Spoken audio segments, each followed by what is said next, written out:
I've been driving for Uber for over a decade, ferrying strangers through the darkened streets of my city. Over the years, I've encountered odd requests, unsettling silences, and fleeting moments that sent shivers down my spine. But nothing could have prepared me for the ride on that fateful, rain-soaked night. A night that would haunt me for years to come. It was one of those bitterly cold nights when the city seemed to dissolve into shadows. The rain fell steadily, turning the asphalt into a mirror of fractured neon lights, and the world outside my windshield was swallowed by darkness. I was navigating a lonely stretch of highway on the outskirts of town when my phone buzzed with a new ride request. The pickup location was in a desolate industrial district, a place I rarely visited. Despite the persistent warning in my gut, I accepted the request, driven by a mix of duty and morbid curiosity. When I pulled up to the curb, I saw a solitary figure standing beneath a flickering street lamp. Their face was obscured by a dark, heavy hoodie, but as the light struggled through, I caught a glimpse of pale, almost luminescent eyes that sent a chill racing through my veins. I hesitated only a moment before unlocking my car and asking in a calm voice, "Where to?" The reply was as brief as it was unsettling. A monotone, "Just drive?" Without another word, the passenger slid into the back seat, and as the door closed behind them, an eerie coldness seeped into the interior of my car, replacing the usual warmth. I started the engine, and the familiar purr combined with the rhythmic drumming of rain on the roof to create a hypnotic ambience. Adjusting the rearview mirror, I tried to catch a glimpse of my mysterious rider, but all I saw was a dark silhouette hunched silently in the seat. I drove off, leaving behind the waning city lights as I ventured deeper into the countryside. The road grew narrower, bordered by abandoned warehouses and fields overtaken by wild, unruly vegetation. The further I drove, the more the atmosphere inside my car began to change.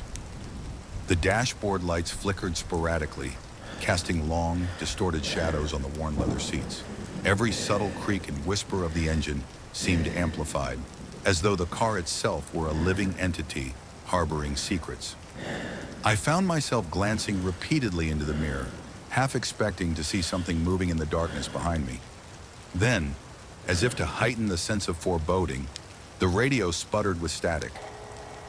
I fiddled with the dial, trying to land on a station that would offer some semblance of normalcy.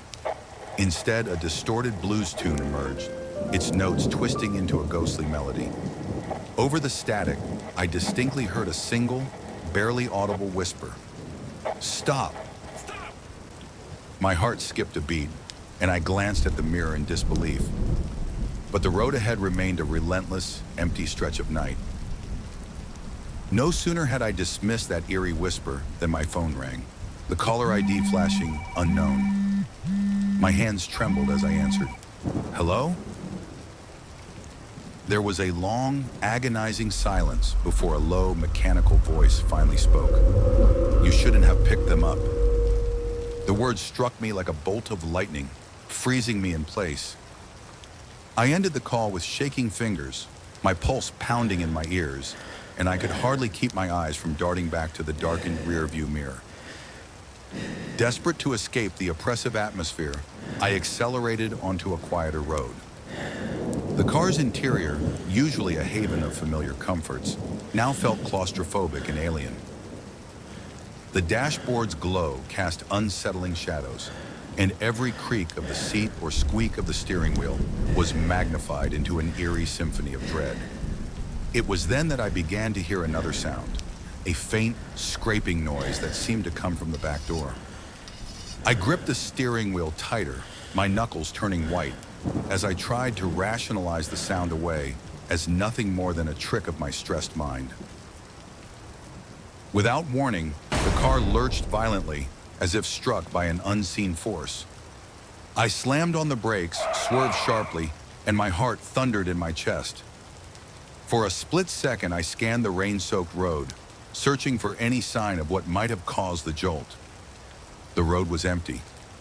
The rain had washed away any trace of an impact, yet the disquiet deepened. After several tense minutes of driving in near total silence, with only the persistent patter of rain and the distant rumble of thunder to keep me company, I finally saw my destination on the navigation screen. A rundown motel on the outskirts of town, its faded neon sign barely flickering in the gloom. With a sigh of relief, I turned into the motel's parking lot. But as I slowed to drop off my enigmatic passenger, I glanced back into the mirror one last time and froze. The back seat was completely empty. The passenger had vanished, leaving no trace behind. I parked the car and stepped out into the cold drizzle. My legs felt unsteady as I approached the vehicle, searching for any sign of the mysterious rider. A discarded item, a lingering scent, anything. There was nothing. I called out into the dark, my voice echoing against the stillness, but only the sound of the rain responded. The next morning, with a heavy heart and a mind full of unanswered questions, I reported the incident to the local authorities. I recounted every detail: the hooded figure, the icy interior of my car, the unnerving phone call, and the inexplicable disappearance. The police took my statement seriously, but their investigation yielded nothing conclusive. Whispers began circulating among local drivers. Perhaps I had unknowingly picked up a local fugitive, or even someone involved in a string of unsolved crimes, using anonymity as a cloak to vanish into the night. A motel manager recalled a similar missing person report that matched the vague description of my passenger, though no official records could verify the story. Even now, whenever I drive on stormy, lonely nights, the memory of that ride resurfaces like a specter. I remain haunted by the feeling of unseen eyes in the back seat, by the echo of that warning call, and by the inexplicable emptiness that followed. It serves as a constant reminder that the night is full of secrets, secrets that sometimes, no matter how hard you try, refuse to remain buried. I share this story not just as a recounting of an unsettling experience, but as a cautionary tale. If you find yourself driving late at night, keep your doors locked, your eyes wide open, and always be wary of the silent passengers you pick up. In the depths of darkness, the line between reality and nightmare can blur, and sometimes the price of a single ride can be far more than you ever imagined.